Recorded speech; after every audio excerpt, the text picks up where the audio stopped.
Cowboys prove they are team to beat in NFC, which means Giants are in trouble. The Cowboys can't be stopped, and that's bad news for the Giants. Thanks to more standout play from rookies Prescott and Ezekiel Elliott, Dallas extended its improbable winning streak to 10 games with a 31-26 home Thanksgiving victory over division rival Washington. At 10-1, the Cowboys now seem destined for their second NFC East title in the past 3 years. It's a dramatic shift for Jerry Jones' club. At this time last year, the Cowboys were floundering along with the rest of the division. They lost to the Panthers in a Turkey Day debacle, during which Tony Romo broke his clavicle for the second time in 3 months.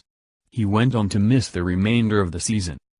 Now, despite Romo injuring his back in the preseason and missing half the year, the Cowboys have established themselves as the best team in the NFC, slightly ahead of the Seahawks.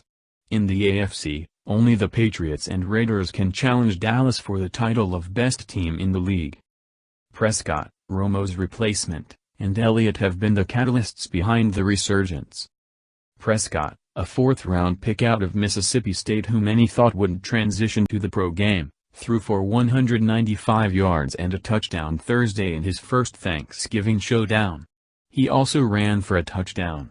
And behind arguably the best offensive line in football, Elliott gashed the Washington defense for 97 yards and 2 touchdowns on 20 carries. "It was awesome.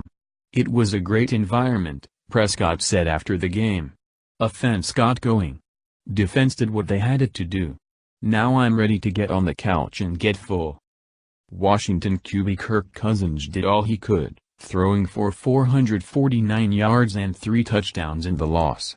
He twice cut the deficit to 5 points in the fourth quarter, first connecting with Deshaun Jackson on a 67-yard touchdown with less than 10 minutes remaining, and then finding tight end Jordan Reed for a score inside 2 minutes. But it wasn't enough to take down Prescott and Elliott, as Dallas drained the clock with the offense on the field. "We've got strong mentalities, Doc and I," Elliott said. "We're peaking right now." A Dallas win was not the result Giants fans were seeking. Had Washington won, Big Blue would have controlled its own destiny. With games against the Cowboys, December 11th at MetLife, and Washington, January 1st in Landover, Maryland, still on the schedule, the Giants would have been guaranteed a division title if they won their final 6 games. Now any hopes of winning the NFC East are dwindling for the G-Men, who face the winless Browns in Cleveland on Sunday. That's largely because after this weekend, the squad's schedule gets increasingly difficult. On top of Washington and Dallas, the Giants play on the road against the Eagles in a hostile environment at Lincoln Financial Field. They also play at Ben Roethlisberger and the Steelers in Week 13 and host the Lions in Week 15. Detroit played the early game Thursday and earned a miraculous come-from-behind victory over the Vikings to improve to 7-4 on the season. The Lions are alone in first place atop the NFC North, so that matchup will be far from a cakewalk for Big Blue. Giants fans must now turn their attention to the wild-card race. While not impossible, the division is a long shot.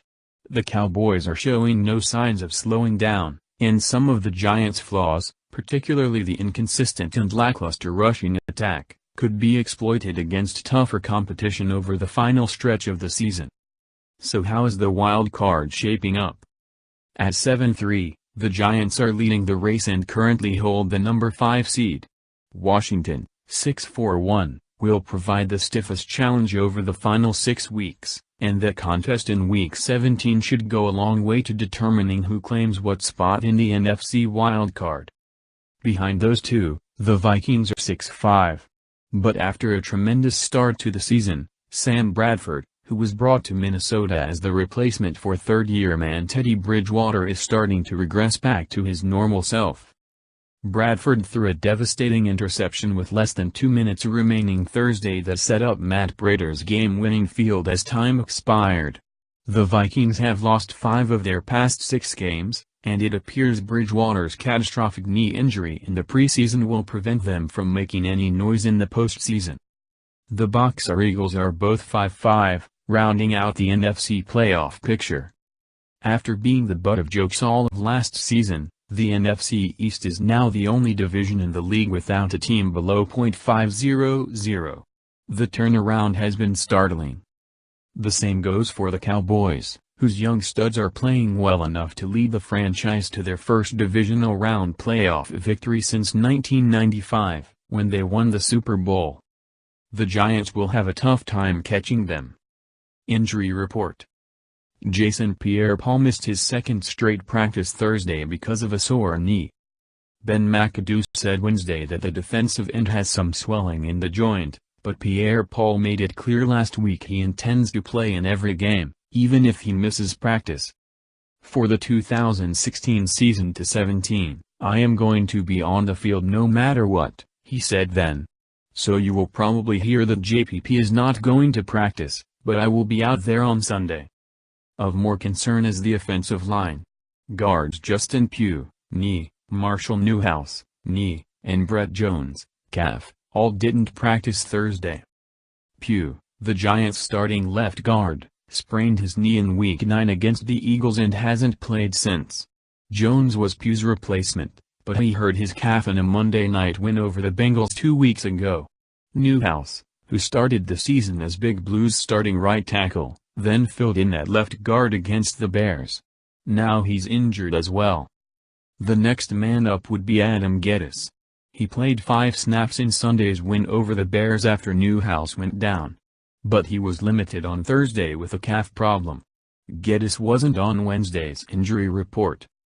Wide receiver Dwayne Harris, wrist, running back Orleans Darkwa, lower leg, and wide receiver Roger Lewis, concussion, were limited Thursday.